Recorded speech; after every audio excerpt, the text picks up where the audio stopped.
అందరికీ నమస్కారం అండి. మేన్ రాశి వారికి జూన్ చివరి రోజులు అంటే 24, 25, 26, 27 తేదీల్లో జరగబోయే అద్భుతం తెలిస్తే మీరు ఖచ్చితంగా ఆశ్చర్యపోతారండి. అదృష్టం అనేది ఇప్పుడు మీకు ఒక వరంలాగా కలిసి రాబోతుంది. ఆ వివరాలు ఏంటో, మీ జీవితాన్ని మలుపు తిప్పే ఆ మార్పులేంటో ఈ వీడియోలో మనం వివరంగా తెలుసుకుందాం. ఈ వీడియోలో చెప్పే విషయాలు మీ జీవితానికి ఒక దిక్సూచిలాగా పనిచేస్తాయండి. కాబట్టి ఏ ఒక్క పాయింట్ని మిస్ అవ్వకుండా చివరి వరకు చూడండి. మన ఛానల్ని సబ్స్క్రైబ్ చేసుకోండి. అలానే గంట సింబల్ని క్లిక్ చేయండి. మీ మనసులోని వేదనను దూరం చేసుకునేందుకు ఒకసారి భక్తితో జై శ్రీకృష్ణ అని కామెంట్ చేయండి. మేన్ రాశి వారికి మీరు పడుతున్న బాధ, మీలోని రేగుతున్న ఆ అంతులేని అలజడి, ఆ ఆవేదన ఎవరికి చెప్పుకోవాలి అన్న ఆ ఆవేదన నాకు పూర్తిగా అర్థమవుతుందండి. గడిచిన కొన్ని సంవత్సరాలుగా మీ జీవితం ఒక పెద్ద సముద్రంలో దిక్కుతోచక చిక్కుకున్న నావలాగా తయారైంది. అలలు ఎటు వస్తున్నాయో తెలియని అస్పష్టత, మనసు లోపల అంతా ఒక రకమైన భయం, ఆందోళన. ముఖ్యంగా ఏళ్ళనాటి శని ప్రభావం మొదలైనప్పటి నుంచి కూడా మీ జీవితంలో ప్రశాంతత పూర్తిగా కరువైందండి. ఎంతో దయ కలిగిన హృదయం మీది. అందుకే ఆ భగవంతుడిని చూసి నాకే ఎందుకు ఇలా జరుగుతుంది అని మీరు ఎన్నోసార్లు ప్రశ్నించుకునే ఉంటారు. ఈరోజు మనం కేవలం మీ సమస్యల గురించి మాత్రమే కాదండి, ఆ సమస్యల వెనుక ఉన్న అసలు కారణం గురించి కూడా వివరంగా తెలుసుకుందాం. ముఖ్యంగా మీ తత్వం ఏంటో ఒక్కసారి గుర్తు చేసుకుందాం. మీ రాశి చిహ్నం అండి, అంటే 2 చేపలు. ఒకటి ప్రవాహానికి ఎదురుగా ఉంటే మరొకటి ప్రవాహంతో పాటు ఎదుతూ ఉంటాయి. ఇది మీ జీవితానికి అద్దం పడుతుంది. మీరు ఇతరులను చాలా త్వరగా నమ్మి మోసపోతూ ఉంటారు. కానీ జూన్ చివరి రోజుల్లో మీ జాతకం మలుపు తిరగబోతుంది. పంచమంలో అద్భుత రాజయోగం అండి. అంటే జూన్ 2న పంచమ స్థానంలో 5వ ఇల్లు మీ లగ్నాధిపతి గురు భగవానుడు ఉచ్చ స్థితిలో పొందడం ఒక మహావరం అనమాట. దీనివల్ల మీలోని సృజనాత్మకత, మేధస్సు ఇప్పుడు ప్రకాశిస్తాయండి. సంతానం కోసం ఎదురు చూస్తున్న వారికి శుభవార్తలు అందుతాయి.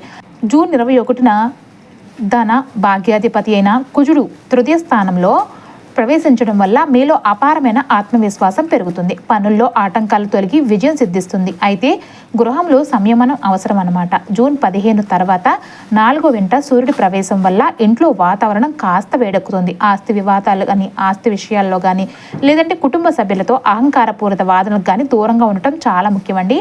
ఇక ఈ 24, 25, 26, 27 తేదీలు మీ జీవితాన్ని ఒక సరికొత్త దిశలో నడిపించబోతున్నాయి. జూన్ 24న మీ కెరియర్ పరంగా ఒక అద్భుతమైన మార్పును మీరు గమనిస్తారు. కర్మాధిపతి గురువు ఉచ్చ స్థితిలో ఉండడం వల్ల మీ వృత్తి జీవితానికి ఒక బలమైన పునాది పడుతుంది. ఇన్నాళ్ళు ఉద్యోగంలో మీరు పడుతున్న కఠోర శ్రమకు ఈ రోజు నుండి తగిన గుర్తింపు లభించడం మొదలవుతుంది. జూన్ 25న మీ ఆర్థిక స్థితిలో అద్భుతమైన మార్పు చోటు చేసుకుంటుందండి. పంచమంలో ఉన్న గురువు తన అమృత దృష్టిని అంటే లాభాల స్థానంపై ప్రసరింపజేయడం వల్ల మీరు చేస్తున్న ప్రయత్నాలన్నీ కూడా ధనలాభాన్ని ఇస్తాయన్నమాట. జూన్ 26న మీ కుటుంబంలో నెలకొన్న అశాంతి తొలగిపోయి మీ భాగస్వామి లేదా కుటుంబ సభ్యుల మద్దతు మీకు పూర్తిగా లభిస్తుంది. ఇక జూన్ 27 నాటికి మీ కెరియర్లో ఒక పెద్ద శుభవార్త అయితే వినబోతున్నారండి. మీరు పడ్డ కష్టం, మీరు చూపిన ఓర్పు ఇప్పుడు స్వర్ణయుగంగా మారబోతుంది. మీరు కేవలం చేపల చిహ్నంతో ఉన్నవారు కాదు, ఆ సముద్రాన్ని శాసించే శక్తి మీ సొంతం. కాబట్టి వారి మాటల్లోని నిజాలను పరిశీలించకుండానే మీరు ఇతరులకు సహాయం చేయడానికి ముందుంటారు. దీనివల్ల ఎన్నోసార్లు మీరు ఘోరంగా మోసపోతూ ఉంటారు. ఎవరైనా ఏదైనా చిన్న మాట అంటే చాలు మీ మనసు తీవ్రంగా గాయపడుతుంది. ఆ బాధ నుండి బయటపడడానికి మీకు చాలా సమయం పడుతుంది. ఏదైనా నిర్ణయం తీసుకోవాలి అంటే చాలా జాప్యం చేస్తారు. ఇది చెయ్యాలా వద్దా అని సతమతమవుతూ ఉంటారు. వాస్తవానికి దూరంగా కలల ప్రపంచంలో విహరిస్తూ ఉంటారండి. ఇది కొన్నిసార్లు మిమ్మల్ని బాధ్యతల నుండి పక్కకు తప్పిస్తూ ఉంటుంది. మీ మంచి మనసును లోకం అలుసుగా తీసుకుంటుంది. ఇన్ని సున్నితమైన లక్షణాలు ఉన్న మీకు శనిదేవుడి ప్రభావం మొదలైనప్పటి నుంచి కూడా ఆ ఒత్తిడి తట్టుకోవడం చాలా కష్టంగా మారుతుంది. ఇక అసలు విషయానికి వద్దాం. ఏళ్ళనాటి శని అంటే సుమారు 7.5 సంవత్సరాల పాటు శని గ్రహం మీ రాశికి ముందు రాశిలో, మీ రాశిలో మరియు మీ రాశి తర్వాత ఉన్న రాశిలో సంచరించడం అనమాట. ఇది ప్రతి ఒక్కరి జీవితంలో సుమారు 30 ఏళ్లకు ఒకసారి వస్తుంది. మీ జీవితంలో శనిదేవుడు కుంభరాశిలోనికి అంటే మీ రాశికి 12వ ఇంట్లో ప్రవేశించినప్పటి నుంచి కూడా మీకు ఏళ్ళనాటి శని మొదటి దశ ప్రారంభమైందండి. ఆ రోజు నుంచే మీకు కష్టాలు అంకురార్పణగా జరిగింది. 12వ ఇల్లు అంటే వ్యయాన్ని, నష్టాన్ని, ఒంటరితనాన్ని, ఆసుపత్రులను, దూర ప్రయాణాలను సూచిస్తుంది. ఆ కాలంలో మీ జీవితం ఎలా తలకిందులైందో ఒక్కసారి గుర్తు చేసుకోండి. అనవసరమైన ఖర్చులు వరదల్లాగా వచ్చి పడ్డాయి. ఎంత సంపాదించినా కూడా డబ్బు చేతిలో నిలవలేదు. మీరు ఎంతో కష్టపడి దాచుకున్న సొమ్ము కూడా కరిగిపోయింది. ఎన్నో ఏళ్లుగా మీకు తోడుగా ఉన్న స్నేహితులు, బంధువులు దూరమయ్యారు. ఒక రకమైన ఒంటరితనం మిమ్మల్ని ఆవహించింది. రాత్రులు సరిగ్గా నిద్ర పట్టేది కాదు. ఏవేవో పీడకలలు, తెలియని ఆందోళన మీ మనసును తొలిచేసేవి. కంటికి అయితే కంటికి కాళ్లకు సంబంధించిన ఆరోగ్య సమస్యలు మొదలయ్యాయి. కొందరికి కోర్టు కేసులు, చట్టపరమైన చిక్కులు ఎదురయ్యాయి. మీరు ఎంత మంచి చేసినా చివరకు మీకు చెడ్డ పేరే మిగిలింది. ఎవరినో నమ్మి డబ్బు ఇచ్చి ఘోరంగా మోసపోయారు. మీ వెనుక ఎన్నో కుట్రలు, రాజకీయాలు జరిగాయి. ఆ సమయంలో మీకు అనిపించే ఉంటుంది కదండి, నా జీవితం ఇంతేనా, నాకంటూ ఎవరూ లేరా అని. అది శనిదేవుడు మీకు పెట్టిన మొదటి పరీక్ష అండి. మిమ్మల్ని బయట ప్రపంచం నుండి వేరు చేసి మీ లోపలికి మీరు చూసుకునేలాగా నిజమైన బంధం ఏది, నిజమైన ఆస్తి ఏది అని మీకు మీరు ప్రశ్నించుకునేలాగా చేశారు. ఆ దశ ముగిసి ఇప్పుడు మీరు ఏళ్ళనాటి శనిలో అత్యంత కీలకమైన దశలో ఉన్నారండి. అంటే శనిదేవుడు ప్రస్తుతం మీ జన్మరాశిలోనే సంచరిస్తున్నాడు. ఈ కాలంలో మీరు పడుతున్న ఇబ్బందులు అన్నీ కావు. ముఖ్యంగా ఆరోగ్య విషయంలో తీవ్రమైన ఒడిదుడుకులు ఎదుర్కొంటూ ఉన్నారు. ఎప్పుడూ లేని నీరసం, బద్ధకం మిమ్మల్ని ఆవహించేసి ఉంటాయి. ఉదయం నిద్ర లేవాలంటే ఒక యుద్ధంలాగా అనిపిస్తూ ఉంటుంది. ఏ పని చేయాలన్నా ఆసక్తి ఉండదు, శరీరం సహకరించదు. ముఖ్యంగా కీళ్ల నొప్పులు, నరాల బలహీనత, జీర్ణ సంబంధిత సమస్యలు, పాత ఆరోగ్య సమస్యలు మళ్ళీ తిరగబెట్టడం వంటివి మిమ్మల్ని తీవ్రంగా వేధించే ఉంటాయి. మానసికంగా చూస్తే ఆత్మవిశ్వాసం పూర్తిగా దెబ్బతిని ఉంటుంది. నేను దేనికి పనికిరాను, నా వల్ల ఏది కాదు అని నిరాశ, నిస్పృహలు మిమ్మల్ని వెంటాడుతూ ఉండేవి. చిన్న విషయానికి విపరీతమైన కోపం, చిరాకు వచ్చేవి. కానీ దీనివల్ల కుటుంబ సభ్యులతో, భాగస్వామితో సంబంధాలు దెబ్బతింటూ వచ్చాయి. మీరు ఏ పని మొదలుపెట్టినా అందులో అంతులేని జాప్యం, ఆటంకాలు ఎదురవుతూ ఉండేవి. చేతిదాకా వచ్చిన అవకాశాలు చివరి నిమిషంలో చేజారిపోయేవి. ఉద్యోగంలో ఎంత కష్టపడినా గుర్తింపు లభించడం లేదు. పైగా మీపై లేనిపోని నిందలు వేస్తూ ఉన్నారు. వ్యాపారంలో నష్టాలు, భాగస్వాములతో గొడవలు, డబ్బు ఎక్కడికక్కడే ఆగిపోవడం వంటివి జరుగుతూ ఉండేవి. మీరు తీసుకునే ప్రతి నిర్ణయం తప్పు అవుతున్నట్లుగా అనిపిస్తూ ఉంటుంది. మీ ఆలోచన విధానం కూడా నెగిటివ్గా మారి ప్రతి విషయంలోనూ చెడుని ఊహించుకుంటూ ఉంటారు. ఈ జన్మశని ప్రభావం వల్ల మీ అసలైన స్వభావం బయటకు రావడం లేదండి. నలుగురిలో కలవలేకపోతూ ఉన్నారు. మీలోని సృజనాత్మకత, ఉత్సాహం అన్ని మూలన పడిపోయాయి. మిమ్మల్ని మీరు ఒక ఖైదీలాగా భావిస్తూ ఉన్నారు. అయితే ఇక్కడ మీరు ఒక విషయాన్ని బలంగా నమ్మాలండి. కర్మాధిపతి అయిన గురు భగవానుడు జూన్ 2న పంచమ స్థానంలో ఉచ్చస్థితిలో పొందడం మీ వృత్తి జీవితానికి ఒక బలమైన పునాది వేస్తుంది. మీలోని సృజనాత్మకత, మేధస్సు ఇప్పుడు ప్రకాశిస్తాయి. సంతాన ప్రాప్తి కలుగుతుంది. జూన్ 21న ధనభాగ్యపతి అయిన కుజుడు తృతీయ స్థానంలో ప్రవేశించడం వల్ల మీలో అపారమైన ఆత్మవిశ్వాసం పెరుగుతుంది. పనుల్లో ఆటంకాలు తొలగి విజయం సిద్ధిస్తుంది. అయితే ఇక్కడ మీరు ఒక విషయాన్ని అత్యంత బలంగా నమ్మాలండి. కర్మాధిపతి అంటే మీ వృత్తిని శాసించే పదవి ఇంటి. అంటే ఇంటి అధిపతి అయిన గురు భగవానుడు 2న పంచమ స్థానంలో ఉచ్చ స్థితిలో పొందడం మీ వృత్తి జీవితానికి ఒక బలమైన పునాది వేస్తుంది. ఉద్యోగంలో మీ తెలివితేటలకు, మీరు ఇచ్చే సలహాలకు ఉన్నతాధికారుల నుంచి అద్భుతమైన గుర్తింపు లభిస్తుంది. ఎన్నాళ్ళు లగ్నంలో శని వల్ల మీరు పడుతున్న ఆ కఠోర శ్రమకు తగిన ప్రతిఫలం ఇప్పుడు దక్కబోతుందండి. మేన్ రాశి వారికి జూన్ నెలలో ఏళ్ళనాటి శని కష్టాల నుంచి ఒక అద్భుతమైన ఊరటను, సరికొత్త ఉత్సాహాన్ని అందించబోతుంది. జన్మరాశిలో శని సంచారం వల్ల మీరు శారీరక, మానసిక ఒత్తిళ్లను ఎదుర్కొంటున్నమాట నిజమే. కానీ ఈ జూన్ 2న మీ లగ్నాధిపతి గురు భగవానుడు పంచమ స్థానమైన కర్కాటక రాశిలోనికి ఉచ్చ స్థితిలో ప్రవేశించడం మీ జీవితంలో చీకట్లను పాలద్రోలే వెలుగు లాంటిదనమాట. అంటే ఉచ్చస్థితిలో గురువు తన అమృత దృష్టితో మీ లగ్నాన్ని, భాగ్యస్థానాన్ని మరియు లాభస్థానాన్ని వీక్షిస్తున్నాడు. ఇది మీ అదృష్టాన్ని, ఆర్థిక బలాన్ని శిఖరాగ్రానికి చేరుస్తుంది. దీనికి తోడు కుజుని అనుకూల సంచారం మీకు కోల్పోయిన ధైర్యాన్ని తిరిగి ప్రసాదిస్తుందన్నమాట. ఇప్పుడు జూన్ 24, 25, 26, 27 తేదీల వైపు దృష్టి పెడదాం. అంటే ఇవి మీ జీవితాన్ని మార్చే 4 రోజులు అనమాట. ఈ రోజుల్లో మీ అదృష్ట చక్రం వేగంగా తిరుగుతుందండి. జూన్ 24న గురు భగవానుడి అమృత దృష్టి మీ లగ్నంపై పడటం వల్ల మీరు ఎన్నాళ్ళ నుంచో పడుతున్న ఆత్మన్యూనత తగ్గి మీలో ఒక కొత్త తేజస్సు అనేది కనిపిస్తుంది. జూన్ 25న భాగ్యస్థానాన్ని గురువు వీక్షించడం వల్ల మీ ఆర్థిక సమస్యలకు పరిష్కారం అనేది దొరుకుతుంది. చేతుకు డబ్బు అందుతుంది. అయితే జూన్ 26న లాభస్థానం బలపడటంతో మీరు చేస్తున్న ప్రయత్నాలన్నీ కూడా సఫలీకృతం అవుతాయి. ఇక జూన్ 27న కుజుని ధైర్యం తోడై మీరు తలపెట్టిన ఏదైనా కీలకమైన పనిని విజయవంతం చేస్తారనమాట. ఈ చివరి 4 రోజులు మీకు కేవలం రోజులు కావండి. ఇవి మీ జీవితంలో దైవం రాస్తున్న విజయగాథలు. మీరు పడ్డ కష్టం, మీరు చూపిన ఓర్పు వృధా పోవండి.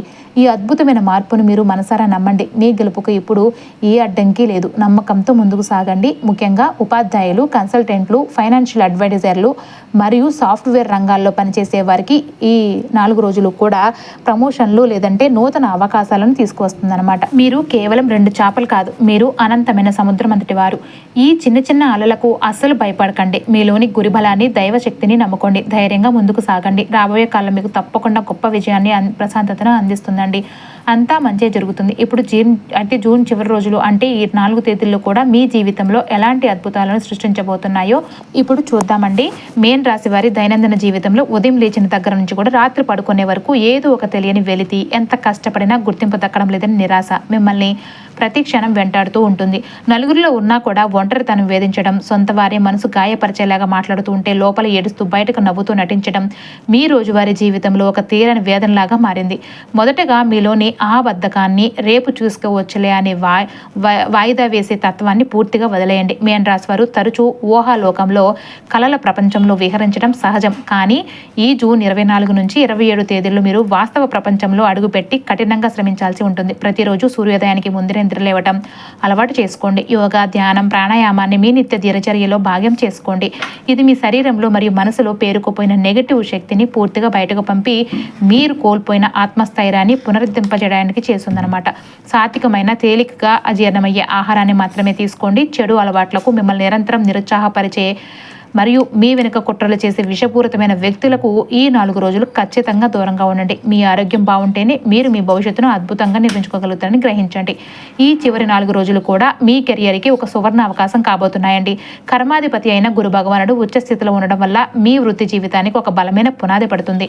ఎన్నాళ్ళు ఉద్యోగంలో మీరు పడుతున్న కఠోర శ్రమకు, ఆఫీస్ రాజకీయాల వల్ల పడ్డ అవమానాలకు ఈ జూన్ చివరి రోజుల్లో తగిన గుర్తింపు లభించడం మొదలవుతుంది. ముఖ్యంగా ఉపాధ్యాయులు, కన్సల్టెంట్లు, ఫైనాన్షియల్ అడ్వైజర్లు మరియు సాఫ్ట్వేర్ రంగాల్లో పనిచేసేవారు మీరు ఇచ్చే సలహాలు, మీ అద్భుతమైన ప్రాజెక్టు డెలివరీలను చూసి మీ ఉన్నతాధికారులు ఆశ్చర్యపోతారు. కుజుడి ప్రభావంతో మీలో నాయకత్వ లక్షణాలు పతాక స్థాయికి చేరతాయి. అందువల్ల జూన్ 24, 25 తేదీల్లో మీరు పెండింగ్ ప్రాజెక్టులను అత్యంత వేగంగా పూర్తి చేసి అందరి దృష్టిని ఆకర్షిస్తారు. వ్యాపారస్తులకు, స్వయం ఉపాధి పొందుతున్న వారికి జూన్ 26, 27 తేదీలు కాసుల వర్షాన్ని కురిపించబోతున్నాయండి. శుక్రుడు ఉచ్చస్థితిలో గురువుతో కలవటం వలన క్రియేటివ్ రంగాల్లో, ఎంటర్టైన్మెంట్లో, మీడియాలో ఉన్న వారికి కొత్త ప్రాజెక్టులు దక్కుతాయి. ఇక బుధుడు స్వక్షేత్రంలో ఉండటం వల్ల రియల్ ఎస్టేట్, కన్స్ట్రక్షన్ రంగంలో ఉన్న వారికి 27 నాటికి ఏదైనా ఒక పెద్ద ఒప్పందం కుదిరి ఆర్థికంగా భారీగా లాభాలు వచ్చే అవకాశం ఉంటుంది. మీరు మీ సరికొత్త ఐడియాలతో కస్టమర్లను విపరీతంగా ఆకట్టుకుంటారండి. భాగస్వాములతో ఉన్న పాత గొడవలు, మనస్పర్ధలు పూర్తిగా తొలగిపోయి లాభదాయకమైన మార్గాలు సుగమం అవుతాయి. అయితే ఈ జూన్ 24 నుంచి 27 వరకు మీరు ఏ పని మొదలు పెట్టాలో అనుకున్నా కూడా విజయం మీ వెంటే ఉంటుంది. శనిదేవుడి ఆశీస్సులు మీకు ఒక రక్షణ కవచంలాగా ఉన్నాయి. భయం వద్దు, ఆందోళన వద్దు. మీ కర్తవ్యాన్ని మీరు పూర్తి చేయండి. ఫలితాన్ని ఆ దైవానికి వదిలేయండి. జూన్ చివరి రోజులు మీకు ఒక ఆర్థిక పునర్జన్మ లాంటివండి. అయితే గురువు చూపు ఉండడం వల్ల ఇది కేవలం సాధారణ ధనలాభం మాత్రమే కాదు, ఒక మహా ధనయోగం కాబోతుందన్నమాట. జూన్ 24, 25 తేదీల్లో మీరు పెట్టిన పెట్టుబడులు, ముఖ్యంగా షేర్ మార్కెట్ లేదంటే ట్రేడింగ్లో అద్భుతమైన లాభాలను చూస్తాయి. ధనాధిపతి కుజుడు ఇప్పుడు మీకు పూర్తి బలాన్ని ఇస్తున్నాడు కాబట్టి ఎన్నాళ్ళుగా రాకుండా ఆగిపోయిన పాత బాకీలు, చేతి బదుళ్ళు తిరిగి వస్తాయండి. కానీ మీ చేతికి వస్తున్న ఈ ధనాన్ని అశ్రద్ధగా ఖర్చు చేయకండి. శని ప్రభావం నడుస్తుంది కాబట్టి ఆ డబ్బును దుబారా చేయకుండా స్థిరాస్తుల్లో లేదంటే బంగారం రూపంలో భద్రపరచడం మీకు భవిష్యత్తులో పెద్ద ఆస్తిగా మారుతుంది. అనవసరపు ఖర్చులను కత్తిరించడానికి ఇదే మీకు అత్యంత సరైన సమయం కూడా. ఇక ఆరోగ్య విషయానికి వస్తే కనుక శని వల్ల వచ్చే శారీరక బద్ధకాన్ని, నీరసాన్ని మనం జూన్ 26, 27 తేదీల్లో పూర్తిగా జయించాలి. అంటే గురువు యొక్క అమృత దృష్టి మీకు ఒక సంజీవునిలాగా పనిచేస్తుంది. ఇది మీకు రోగ నిరోధక శక్తిని అమాంతం పెంచుతుంది. జూన్ 27 నాటికి మీకు ఉన్న పాత దీర్ఘకాలిక అనారోగ్య సమస్యల నుంచి, నడుము నొప్పులు, నరాల బలహీనత నుంచి ఉపశమనం అనేది లభిస్తుంది. అయితే సూర్యుని సంచారం వల్ల ఒంట్లో విపరీతంగా వేడి పెరగటం, యాసిడిటీ, గ్యాస్ లేదంటే రక్తపోటు వంటి సమస్యలు రావచ్చు. కాబట్టి ఒత్తిడిని అసలు దరిచేరనియ్యకండి. జూన్ చివరి రోజుల్లో మసాలా ఆహారానికి, జంక్ ఫుడ్కి పూర్తిగా దూరంగా ఉండండి. శరీరాన్ని చలవ చేసే ద్రవ పానీయాలను ఎక్కువగా తీసుకోండి. శారీరక అలసట అనిపించినప్పుడు యోగా లేదంటే ధ్యానానికి ప్రాధాన్యత ఎక్కువగా ఇవ్వండి. మీరు ఆరోగ్యంగా ఉంటేనే మీరు ఆర్జించే సంపదను పూర్తి స్థాయిలో అనుభవించగలుగుతారు. మీ వ్యక్తిగత జీవితం ఇప్పుడు ఒక అందమైన మలుపులో ఉందండి.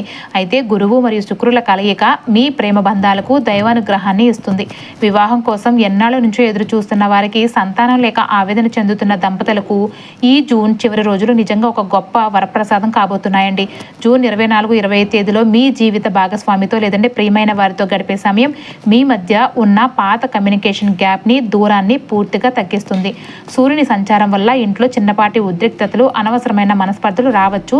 అహంకారం అనేది ఎంతటి బలమైన బంధాన్ని అయినా కూడా విడదీస్తుంది. కాబట్టి ఈ తేదీల్లో తల్లిగారితో లేదంటే కుటుంబ సభ్యులతో ఎట్టి పరిస్థితుల్లోనూ కూడా వాదనలకు దిగకండి. వారు కోపంతో చెప్పే మాటల్లోని అంతరార్థాన్ని, మీపై ఉన్న ప్రేమను గ్రహించడానికి ప్రయత్నించండి. వారి ఆరోగ్య విషయంలో ఈ చివరి రోజుల్లో ప్రత్యేక శ్రద్ధ అయితే వహించండి. అది మీ ప్రథమ బాధ్యత. అయితే ఇక విద్యార్థుల విషయానికి వస్తే కనుక ఇది మీకు ఒక అద్భుతమైన స్వర్ణయుగం కాబోతుంది. గురువు, శుక్రుడు మరియు బుధుడి ప్రభావం మీ జ్ఞాపక శక్తిని ఒక పదునైన ఆయుధంలాగా మారుస్తుంది. బుధుడి అనుగ్రహం మీ ఏకాగ్రతను శిఖరాగ్రానికి చేరుస్తుంది. ముఖ్యంగా కాంపిటేటివ్ ఎగ్జామ్స్, బ్యాంకింగ్, మేనేజ్మెంట్ మరియు రీసెర్చ్ విద్యార్థులకు ఈ జూన్ 24 నుంచి 27 మధ్యలో ఒక పెద్ద విజయాన్ని లేదంటే ఉద్యోగ శుభవార్తను అందుకుంటారండి. విదేశీ విద్య కోసం ప్రయత్నిస్తున్న వారికి ఉన్న అడ్డంకులన్నీ కూడా తొలగిపోతాయి. జ్ఞానం అనేది కేవలం పుస్తకాల్లో లేదు, అది మీ ఏకాగ్రతలో ఉంది. ఈ 4 రోజులు కూడా సోషల్ మీడియాకు, అనవసరపు చర్చలకు దూరంగా ఉండండి. మీ లక్ష్యం వైపు అడుగులు వేయండి. ఈ అదృష్టాన్ని వృధా చేసుకోకండి. మీరు శ్రద్ధ పెడితే సాధించలేనిది ఏదీ లేదండి. మన లగ్నాధిపతి గురువు ఇప్పుడు ఉచ్చస్థితిలో ఉన్నారు కాబట్టి ఇది మీకు దక్కిన మహారాజయోగం. ఈ యోగాన్ని పూర్తిగా ఆస్వాదించడానికి మీరు చేయాల్సిన మొదటి పని గురుతత్వాన్ని స్మరించడం.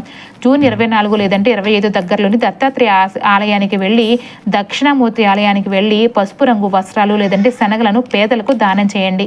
ఇది మీ కెరియర్లో వస్తున్న ఆటంకాలను తొలగించి ఉన్నతాధికారుల పూర్తి మద్దతును మీకు లభించేలాగా చేస్తుంది. శని ప్రభావం మిమ్మల్ని శారీరక బద్ధకంతో, మానసిక అలసటతో ఇబ్బంది పెడుతూ ఉంటుంది. దీనికి విరుగుడుగా నిరంతరం శివార్చన, ప్రతి శనివారం శివాలయంలో నువ్వుల నూనెతో దీపం వెలిగించండి. శనివారం ఉదయాన్నే ఓం నమః శివాయ అనే శివ పంచాక్షరి మంత్రాన్ని 108 సార్లు పఠించండి.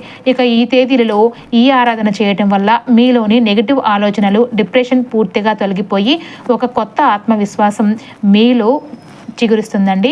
సూర్యుని ప్రభావం వల్ల గృహంలో అశాంతి, చిన్న చిన్న అహంకారాలు తలెత్తడం సహజం. కాబట్టి ఈ తేదీల్లో ఉదయం సూర్యోదయ సమయంలో ఆదిత్య హృదయాన్ని పఠించండి. సూర్యునికి ఆర్ఘ్యం సమర్పించడం వల్ల మీ ఇంట్లో ఉన్న గొడవలు సర్దుమని గడిగి కుటుంబ సభ్యుల మధ్య అద్భుతమైన ప్రశాంతత అనేది నెలకొంటుంది. ఇది మీ తల్లిగారి ఆరోగ్యానికి చాలా చాలా మంచిదండి. ఈ పరిహారాలు కేవలం కర్మకాండలు కావు, ఇవి మనసులోని నిశ్చలం చేసే అద్భుతమైన సాధనలు. జూన్ చివరి రోజులు మీ జీవితాన్ని ఒక అద్భుతమైన గమ్యం వైపు నడిపిస్తున్నాయండి. మీరు చేసే సత్కర్మలు మీ శని దోషాలను తగ్గించి గురుబలాన్ని విపరీతంగా పెంచుతాయి. ఈ తేదీల్లో మీరు చాలా నిశ్చయంతో, ఓపికతో ఉండండి. మీరు పడ్డ కష్టం ఏమాత్రం వృధా పోదు. మీ గెలుపుకి ఇప్పుడు ఏ అడ్డంకి లేదు. పూర్తి విశ్వాసంతో ముందుకు సాగండి. అంతా మంచే జరుగుతుంది. జై శ్రీకృష్ణ.